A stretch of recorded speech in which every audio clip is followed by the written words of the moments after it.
Hi guys, and welcome back to my YouTube channel. Guys, today is episode number 3 in the Samson Chronicles, and we are now at chapter number 16.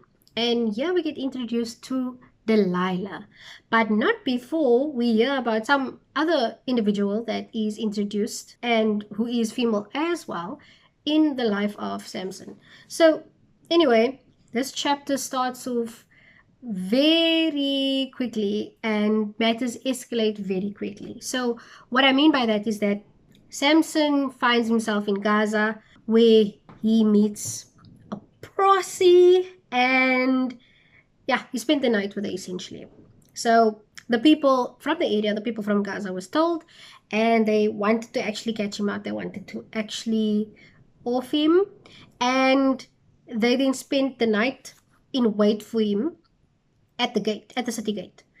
And yes, so they wanted to obviously off him. And Samson apparently only lay there up until the middle of the night. And then he proceeded to go to the city gates and tear off the gates and the posts and everything. And he took it up to the hill. Now, I'm not sure if this is because he knew that people were there or what happened exactly in his mind for him to have done that. But notice that it doesn't say the Spirit of the Lord came upon him and then he did those things, which is important, I think. But anyway, sometime later, this is just a side note essentially, or apparently. But yeah, sometime later, he then meets Delilah. And yeah, he essentially falls in love with her, right? And immediately, because I think his business was so out there that people knew who he liked, who he was with, etc., etc. I think it was also because he was very strong, and so he was just someone people kept on following, almost like a person that was famous during our day and age.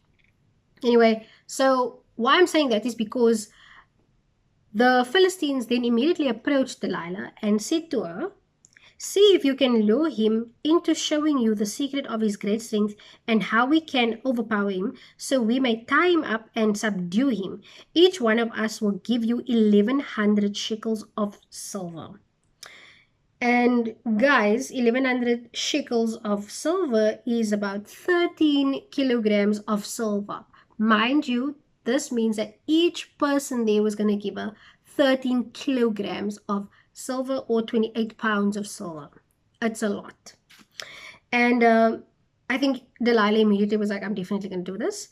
And she proceeded to ask him, "Listen here, can you please tell me the secret of your great strength?" So, like I said, she asks him this question. And it's weird because, like, hello, isn't this a red flag if someone is asking you, like, what is the secret of your great strength? Maybe it's not. Maybe she was just, maybe it's like, you're just having like pillow talk type of vibes. And she's like, "Well, do you, like, what is this? How are you so strong? Like, what is going on here?" And I guess it's a genuine question, but anyway, I think the red flag only starts after the following thing that happens. So in any case, he then says to her, "Listen, if anyone ties me with 7 fresh thongs, and that is bowstrings that have not been dried, I will become as weak as any other man." And what do you find? Funny enough, what happens next is that the rulers of the Philistines brought her some fresh thongs that had not been dried, and she tied him with them. With men hidden in the room, she called him. So essentially what had happened was that she tied him up with the strings, and the men, the Philistine men, were then hidden in a room there close by, waiting for him to be awakened by Delilah, such that when he's actually weakened by these ropes, then they can come and attack him and whatever. But unfortunately, or fortunately enough for Samson, he snapped the thongs, and is as easily as a piece of string snaps when it comes close to flame. So the secret of his strength was not discovered. This, of course, made Delilah upset, and she told him, "You have made me look like a fool. You have lied to me. Come now, tell me how you can be tied." So, guys, this is definitely a red flag, because, I mean, literally, your person asks you, "Well, what makes you so strong?" And you tell them, "Well, it's this kind of rope." And she's like, okay, shot, thanks. Next thing you know, she ties you up with it and then proceeds to call upon Samson to say, oh my word, Samson, the Philistines are upon you. Come out and do whatever. And, you just break free, right? Because this is not what makes you weak. But you break free and then nothing happens to you. You're like super chilled. But you're tied with the things that you told your person that makes you weak. And then she comes to you and she's like, oh no, you made a fool of me. Like, why did you do this? And, you are a terrible person because you lied to me and you made me look like a fool. And I'm like, what are you even talking about here, lady? You literally were trying to deceive him by catching him out and letting the Philistines get hold of him in his weakest moment because you actually tried to find out what made him weak. So you used the rope and you did all of those things. And now you're going back to him and being like, well, no, you made me look like a fool. I'm like, what is going on? Like, who does this? This is not normal. Anyway, noticing that his betrothed person then is so sad. He then says to her, well, you need to secure me with new ropes. And that has never been used, and I'll become as weak as any other man. So again, he says, look, this is something that is going to make me weak. So new ropes. So anyway, long story short, she does the exact same thing. She ties him up, and then she calls, and there's Philistines hiding in the rooms, and she shouts and says, oh my word, Samson, the Philistines are upon you. And he essentially breaks the rope again, I would say, and nothing happens to him. And the cycle continues. She goes back to him and she says, listen, you've made a fool of me once more. And she becomes very sad. Guys, this is crazy. The fact that he was still with this person after could he not tell that she was trying to catch him out? I'm like so confused here. To trust someone, to continue being with someone even though you cannot trust them because they're looking for your weakness and they want to use it against you. But knowing this, like this because the person actually tried to tie you up. Not that you said, yes, tie me up or whatever. No, that did not happen. She actually did it herself. So you found yourself tied with the thing that she said that you told her the other evening. Or you told her that night that it's going to make you weak. Anyway, so again, she goes to him. And she's like, listen here, until now, you have been making a fool of me and lying to me. Tell me how you can be tied. He then says, listen, if you weave the 7 braids of my head into the fabric of the loom and tighten it with a pin, I'll become as weak as any other man. So, of course, while he was sleeping, Delilah decided to tie 7 braids on his head, wove them into fabric, and tightened it with a pin. Again, the same thing happened where she said, listen, oh my word, the Philistines are upon you, da-da-da, as the Philistines were now. But then he awoke from his sleep and pulled up the pin and the loom with the fabric. Listen here, I don't know about you, but this sounds like a seriously toxic relationship to me because obviously she's trying to catch him out here and he's just like being like, no, I'm messing with you, whatever, like this is fun and games. And at some point I feel like maybe he was just trying to appease her, but instead of like just not being with him, being like, okay, this is too much, I can't trust you anymore, he's just like, well, I'm just going to continue being with you and taking all of this. Anyway, so let's get back. So then she goes and she further tries to kind of manipulate him and says in verse 15, how can you say I love you when you won't confide in me? This is the 3rd time you have made a fool of me and haven't told me the secret of your great strength. With such nagging, she prodded him day after day until he was tired to death.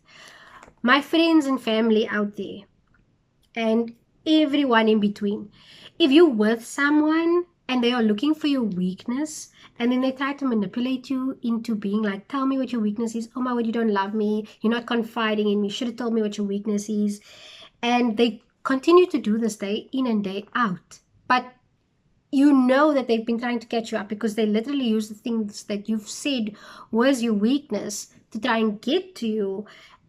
And now they're like trying to manipulate you by saying you don't love them. And they do this for days and they're nagging you. And clearly they nagged you until you were tired to death, leave this person. Like, don't do it. Abort the mission. Like, you shouldn't be with this person. Anyway, so he stuck around and he was like, I'm just tired to death. Oh no, I'm tired to death. So apparently he told her everything. And he said to her in verse 17, no razor has ever been used on my head, he said, because I have been a Nazarite, set apart to God since birth. If my head was shaved, my strength would leave me, and I would become as weak as any other man. Okay, so he told her literally everything, right? Confided in her.